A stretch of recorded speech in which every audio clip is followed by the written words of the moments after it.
Toi, dis-moi, tu aimes la Formule 1? Tu veux supporter un média francophone qui parle de Formule 1? Alors abonne-toi. Max Verstappen n'était pas le seul à faire la fête dans les rues de Las Vegas le week-end dernier. C'était également le cas d'un monsieur qui s'appelle Mark Reuss. Alors vous allez me dire, mais c'est qui Mark Reuss? Non, ce n'est pas un lointain cousin du footballeur Marco Reus, qui s'est d'ailleurs installé aux États-Unis récemment. C'est le président de General Motors, géant dans l'industrie automobile bien sûr. Mark Reuss n'est pas quadruple champion du monde de Formule 1, mais Mark Reuss pourrait bien connaître lui aussi sa petite aventure dans la discipline. Car oui les amis, c'est désormais officiel. General Motors va rejoindre la grille de Formule 1 en 2026, puisqu'un accord de principe a été signé avec la Formule 1. Une 11e équipe, soutenue par General Motors via sa marque Cadillac, devrait donc être présente dans le championnat.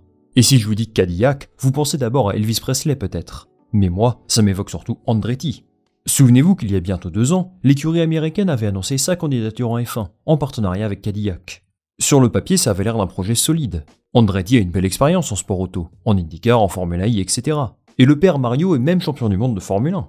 Ajoutez à ça l'impact économique, marketing, commercial et technologique d'un groupe comme General Motors, non seulement pour Andretti, mais aussi pour la Formule 1, et bien tout était fait pour que ça fonctionne. Sauf qu'en F1, rien n'est simple. La FIA a validé la candidature d'Andretti Cadillac, mais Liberty Media, propriétaire du championnat, a mis son veto. La raison est très simple. Couper la part des recettes en 11 au lieu de 10, eh bien c'est un problème pour les autres équipes. La Formule 1 a grandi ces dernières années, et elle a généré plus de revenus pour tous ses actionnaires, dont les écuries, qui aujourd'hui sont dans une situation beaucoup plus confortable qu'il y a quelques années. Liberty Media avançait également qu'il ne les croyait pas capables d'être compétitifs en 2026, et que cela nuirait donc à l'image du sport. On pensait alors cette candidature définitivement enterrée. Mais coup de théâtre, c'est désormais une réalité. Une 11e équipe rejoindra bel et bien le championnat en 2026. 2026 les amis, c'est demain, dans un peu plus d'1 an, et c'est une nouvelle quelque peu inattendue. Alors plusieurs choses expliquent ce revirement de situation. Pour commencer, il faut comprendre qu'Andretti avait fait le plus dur, convaincre la FIA. Ils ont passé tous les tests nécessaires, et ils ont prouvé qu'ils avaient la capacité d'aligner 2 voitures en 2026. Ce qui a bloqué, c'est bien sûr Liberty Media et les autres écuries. Mais il faut comprendre que General Motors n'a jamais été un problème pour personne. Au contraire, il y avait beaucoup d'enthousiasme autour de leur potentielle arrivée. Ce qui n'allait pas, c'est Andretti. Et plus précisément la relation entre Michael Andretti et le patron de Liberty Media, Greg Maffei. Maffei leur aurait dit quelque chose d'assez violent, je cite « Tant que je suis là, je ferai tout ce qui est en mon pouvoir pour que vous ne rejoigniez jamais le championnat. » On voyait donc mal comment ça pouvait avancer dans le bon sens vu comme leur relation était froide. Mais bien tout ça a beaucoup évolué ces derniers jours, pour bien des raisons. Premièrement, Greg Maffei s'en va. Le patron de Liberty Media va quitter ses fonctions à la fin de l'année. Maffei va rester chez Liberty Media, mais dans un rôle de conseiller, donc il n'aura pas techniquement un grand poids décisionnel. En parallèle, Michael Andretti quitte lui aussi son écurie. Alors ça c'est plus surprenant. La famille Andretti a bâti cette entreprise de A à Z, et leur rêve était de participer à leur tour au championnat du monde de Formule 1. Mais visiblement, il souhaite prendre ses distances avec le sport automobile. Il a déclaré qu'il a envie de passer plus de temps avec sa famille, et il considère qu'il peut quitter la direction du groupe désormais, avec le sentiment du devoir accompli. Son départ apparaît comme une vraie décision stratégique, pour enfin arriver en Formule 1. Les départs d'Andretti et de Maffei, combinés à l'implication croissante de General Motors, ont complètement changé la dynamique autour de ce projet. Si l'on en croit les informations d'Associated Press, on assiste là à un projet entièrement piloté par General Motors. C'est d'ailleurs ce qui ressort du communiqué publié par la Formule 1. Pas une seule mention d'Andretti, qui est pourtant à l'origine de tout ça. Michael Andretti n'est plus là, et le patron dorénavant s'appelle Dan Tauris. C'est un proche de la famille Andretti, qui a largement participé à la croissance du groupe ces dernières années. Il est à la tête d'un consortium d'assurance, et qui possède notamment la marque Gainbridge, qui est un important sponsor d'Andretti. Dan Tauris n'est pas seulement un sponsor, il est surtout un actionnaire d'Andretti. Aujourd'hui, le projet n'est plus Andretti Cadillac, mais plutôt Cadillac TWG Global. C'est une entreprise qui appartient à Dan Tauris, spécialisée dans les assurances encore une fois. On constate donc que c'est lui le nouvel homme fort du projet, et c'est plutôt logique. Sans son soutien financier, Andretti n'aurait pas pu connaître autant de succès en IndyCar ou dans les autres catégories automobiles où ils sont engagés.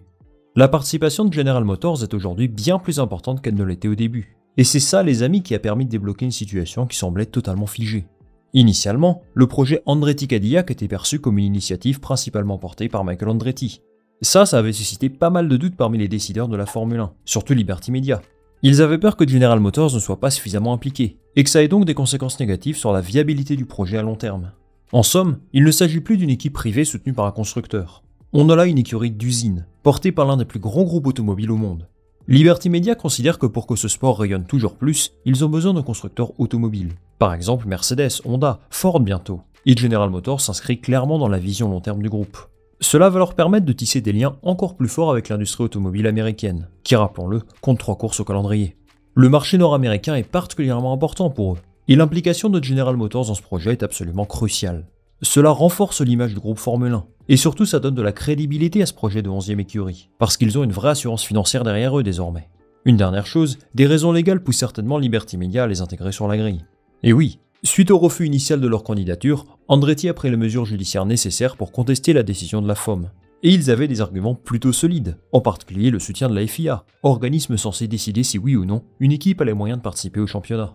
Une enquête a donc eu lieu, qui est remontée jusqu'au FBI, carrément. Et disons que si le FBI met son nez dans les affaires de Liberty Media, eh bien ce n'est pas génial en termes d'image, vous avouerez. General Motors est donc aujourd'hui le principal porteur de ce projet.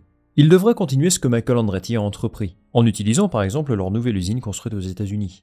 Ils ont également ouvert un bureau à Silverstone, pour gérer toutes leurs activités en Europe.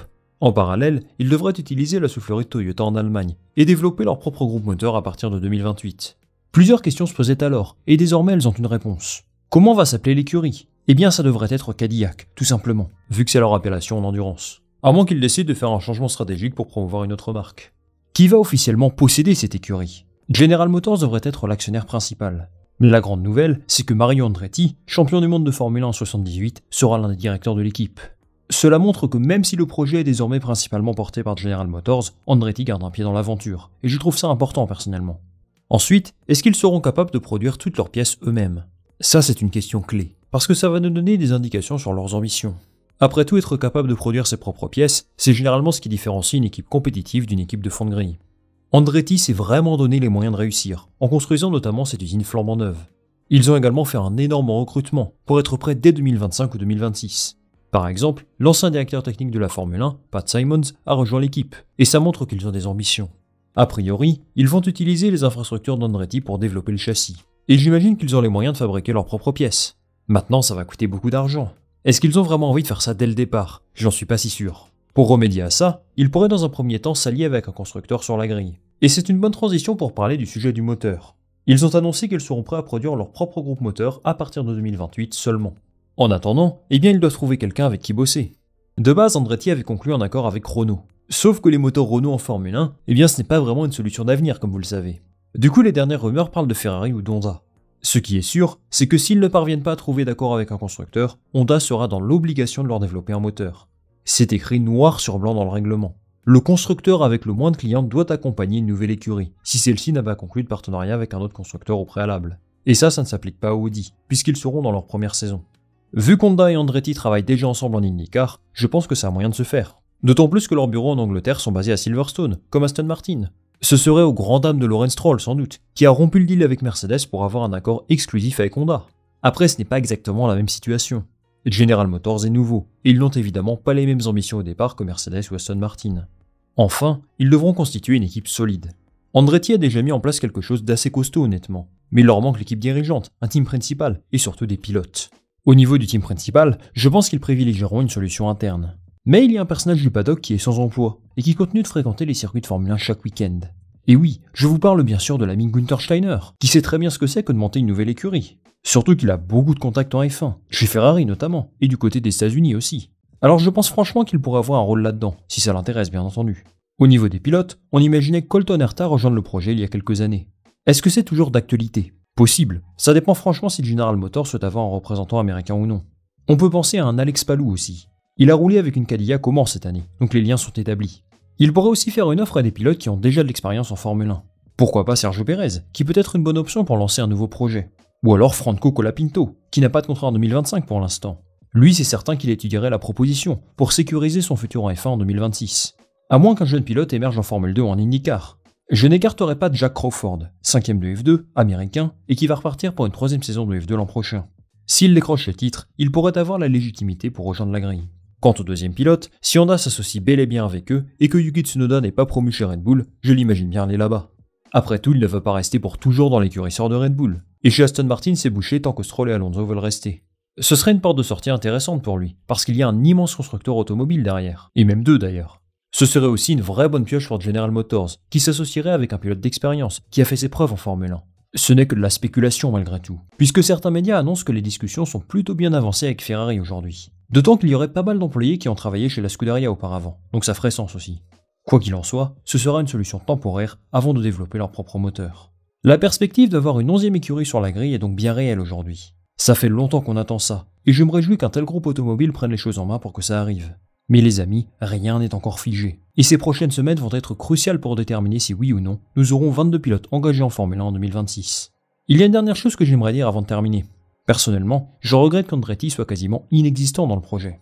Michael Andretti a fait un travail monstrueux en coulisses pour que son équipe puisse rejoindre la grille. Il a construit des usines, recruté beaucoup de monde, négocié un deal avec l'un des plus grands constructeurs automobiles du monde. Et au final, il n'est plus là. Il ne faudra pas oublier que si ce projet voit le jour en 2026, ce sera d'abord grâce à lui. Et pour ça, merci Michael. Les amis, merci beaucoup d'avoir suivi cette vidéo jusqu'au bout, j'espère qu'elle vous a plu. Donnez-moi votre avis sur l'arrivée de General Motors en Formule 1. Est-ce que ça vous plaît? Est-ce que vous croyez au projet? Moi je lirai tout ça attentivement. Avant de se quitter, pensez à liker cette vidéo si elle vous a plu, à la partager autour de vous, et bien sûr à vous abonner pour un maximum de soutien, de référencement et de visibilité. On va se retrouver très vite pour une nouvelle vidéo. Salut, à la prochaine.